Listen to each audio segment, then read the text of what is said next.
চরণে ফেলে দিও জগতে আমার মতো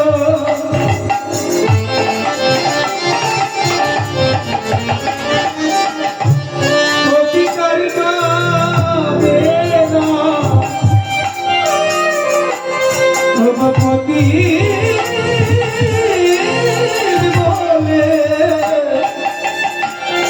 জগতে ফেলে দিবি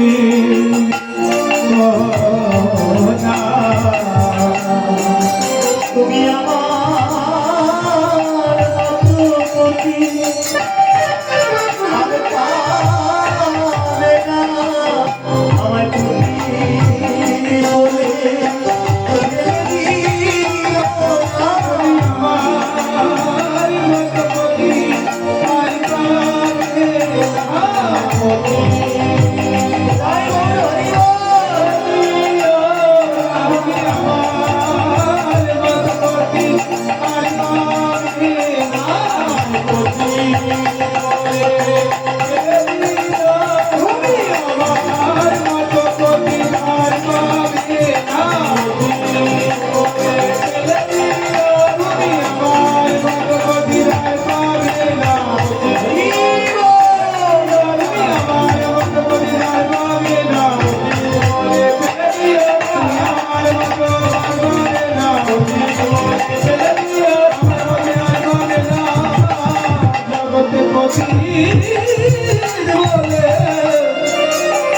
জগতে ফেলে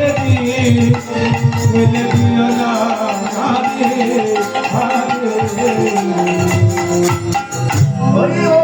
অভিনয়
আনন্দ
গৌরে নয়নে বইছে ধারা বলে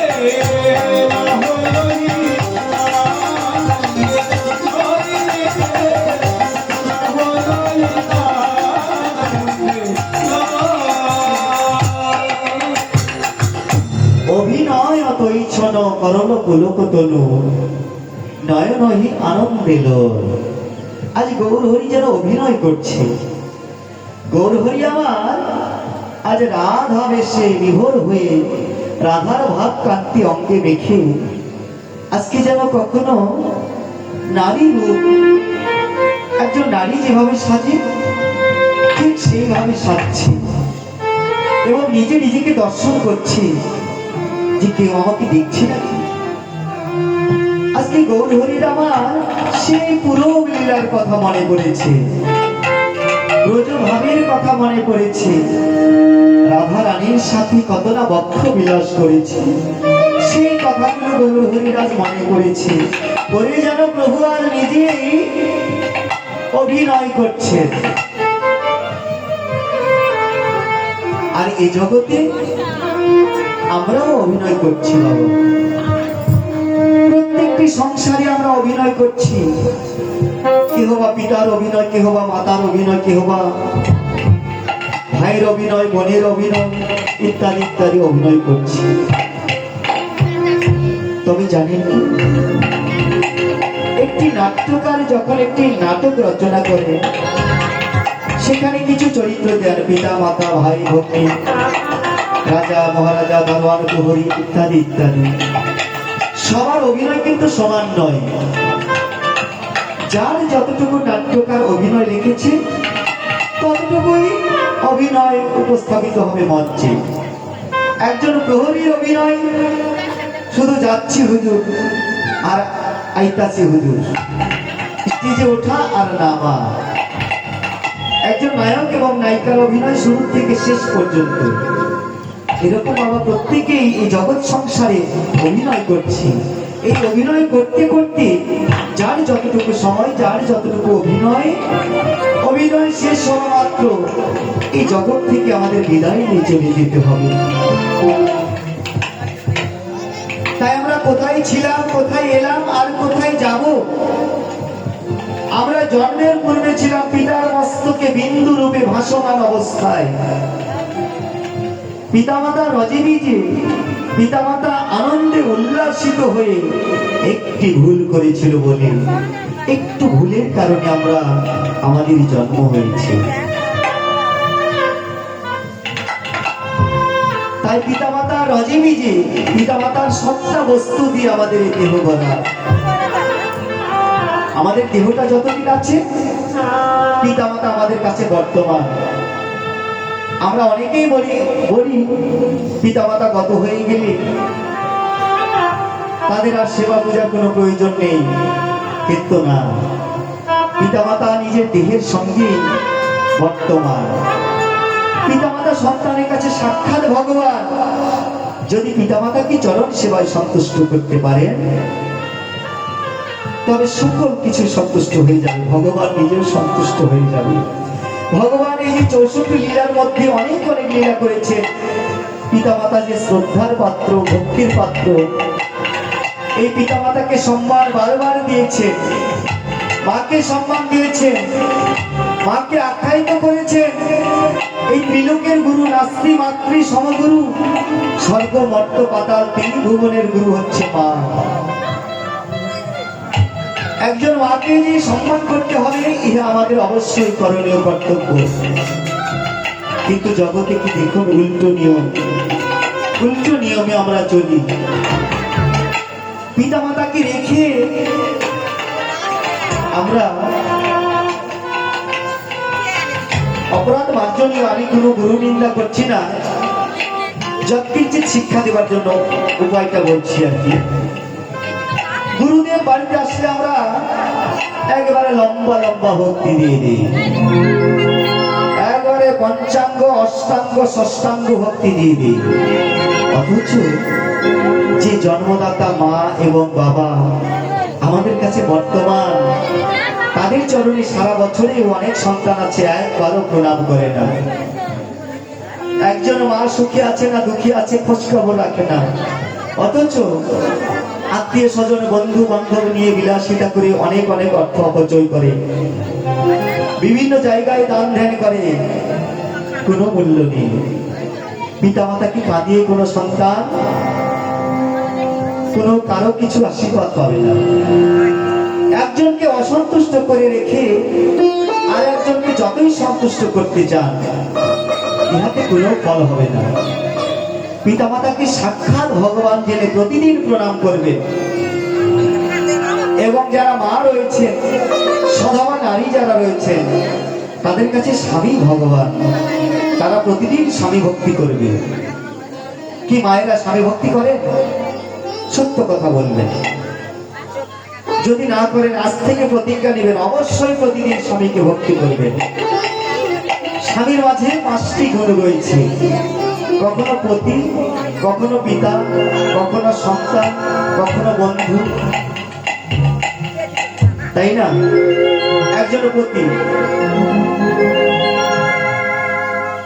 প্রতিদানে পতি সম অগতির গতি, প্রতিদানে পতি সম অগতির গতি, প্রতিদানে পতি সম অগতির গতি, প্রতিদানে পতি সম অগতির গতি, বিপদে ভক্তি সম অজগতি গতি, বিপদে ভক্তি সম হয় অজগতি,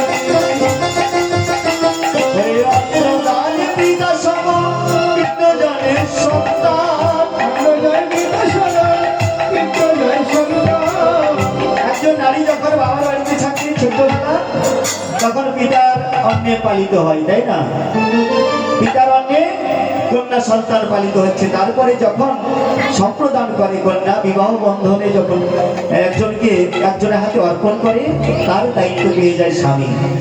আপনারা লক্ষ্য করেছেন আমাদের সনাতন ধর্ম মতে যে বিবাহগুলো হয়, সেই বিবাহতে পুরোহিত মশাই আপনাদের শপথ করায়, সংকল্প করায়, আপনারা সংকল্পে আবদ্ধ হন, কিন্তু সেই সংকল্পটি জেনে অথবা না জেনে আবদ্ধ হয়ে যান। বিয়ের প্রথম মন্ত্র হচ্ছে সাধু ভাবানাস্তা। সম্প্রদাতা মানে পুরোহিত মশাই সম্প্রদাতার মুখ থেকে বলাবে যে আপনি বলুন সম্প্রদাতা, বরকে জিজ্ঞাসা করুন সাধু ভাবানাস্তা। তখন বর বলে সাধব মোহনে বিনে।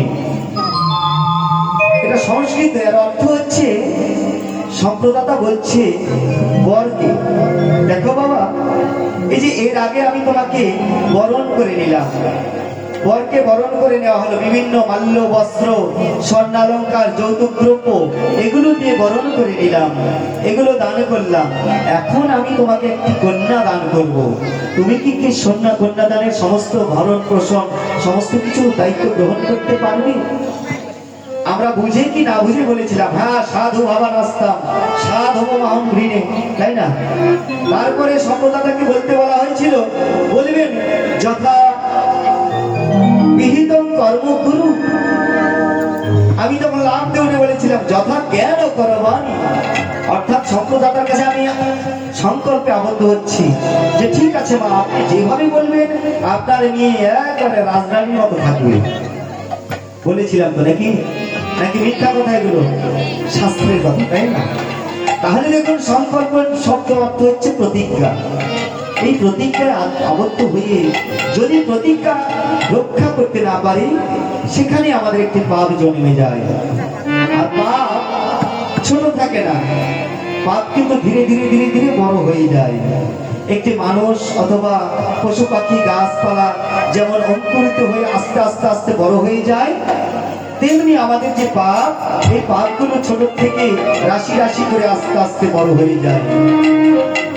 আর নারীদের জন্য বলছি, আপনাদের যে ভরণ পোষণের সমস্ত দায়িত্ব ওই বাবা নিল, আপনারা তাকে প্রতিশ্রুতি দিলেন ঠিক আছে, তার সুখে দুঃখে, স্বামীর সুখে আমি সুখী, স্বামীর দুঃখী আমি দুঃখী, স্বামীর কল্যাণকর কাজে আমি সদা সর্বদা নিযুক্ত থাকব, স্বামীর সেবা যত্নের যেন ত্রুটি না হয়, আমি স্বামীর দাসত্ব করব। এই বলে কিন্তু আপনারা প্রতিজ্ঞায় আবদ্ধ হয়েছিলেন, কিন্তু আপনারা প্রতিজ্ঞা ভঙ্গকারী। আপনারা ওই জায়গাতে পাপের মানে অঙ্কুরিত করেছেন, পাপ ওই জায়গাতে জেগে রেখেছেন, পাপটা আস্তে আস্তে বড় হচ্ছে। এই জন্য কৃষ্ণ ভোলা মন কৃষ্ণ বহির্মুখী হয়ে যাচ্ছে। কেননা প্রতিজ্ঞা যে ভঙ্গ করে তার মতো কি, যে প্রতিজ্ঞা করে প্রতিজ্ঞা ভঙ্গ করে তার মতো কোনো বেঈমান আছে? নেই। তো যাই হোক, আপনারা বেঈমান হবেন না, আপনারা সঠিক জায়গায় এসে নারীরা অবশ্যই স্বামীকে প্রণাম করবেন, সন্তানগণ পিতামাতাকে প্রণাম করবেন। এবারে দেখুন কি করছে, দেখো প্রেম সিন্ধু অবতার, আহারে, প্রেম সিন্ধু অবতার,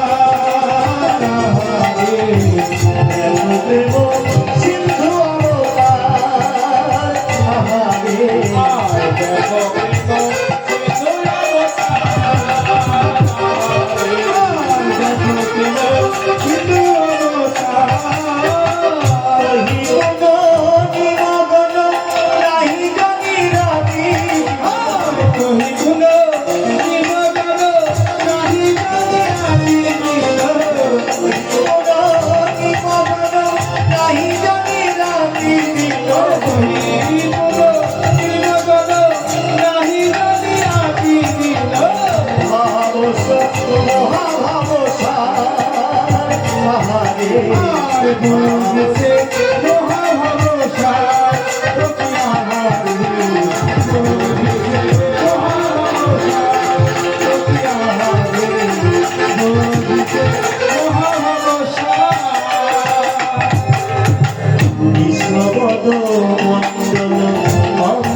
লীলা শ্রবণ করলাম। নবদ্বীপ লীলা ভক্ত অন্তরে মাঝে বিশ্রামে রেখে আমরা বৃন্দাবনে যাব।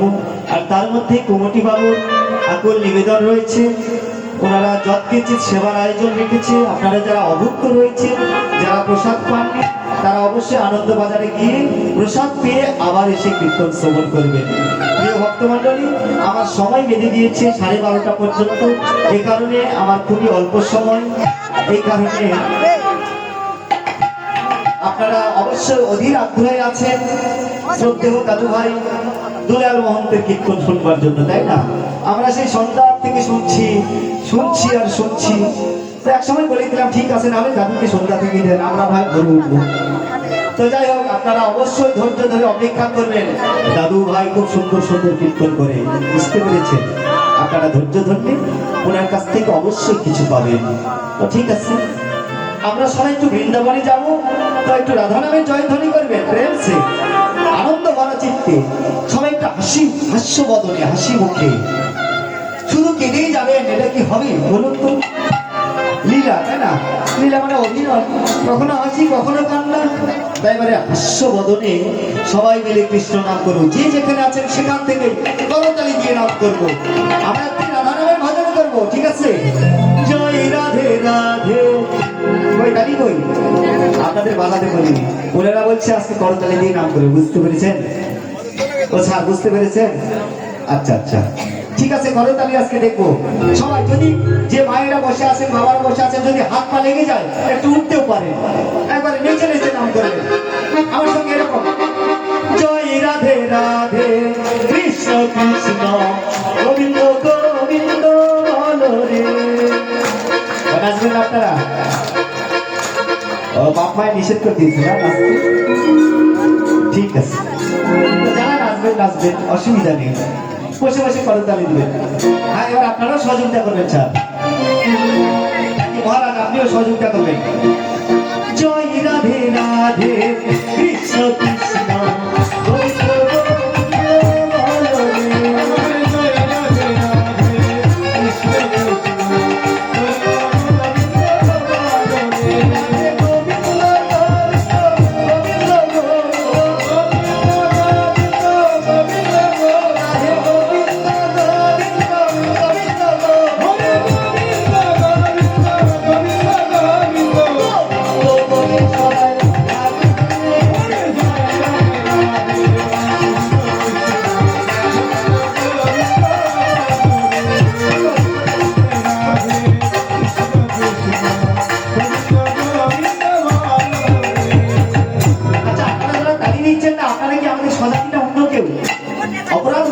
হাত তো ভগবান দিয়েছে, তাই না? একটু করতাল দিলে কি মহাভারত অসুস্থ হবে? আপনি আনন্দ পাবেন। আপনার ভিতরে একজন বসে আছে, নাম শ্রবণ করছে, করতালিতে নাম করার বিধান রয়েছে। আপনার আত্মাকে, পরমেশ্বর ভগবানকে সন্তুষ্ট করুন। তাই এবার দু হাত খুলে, বড় ভাই আমার, দাদা ভাই আমার, সবাই প্রাণ ফেলে হাসি মুখে। সারো রে মন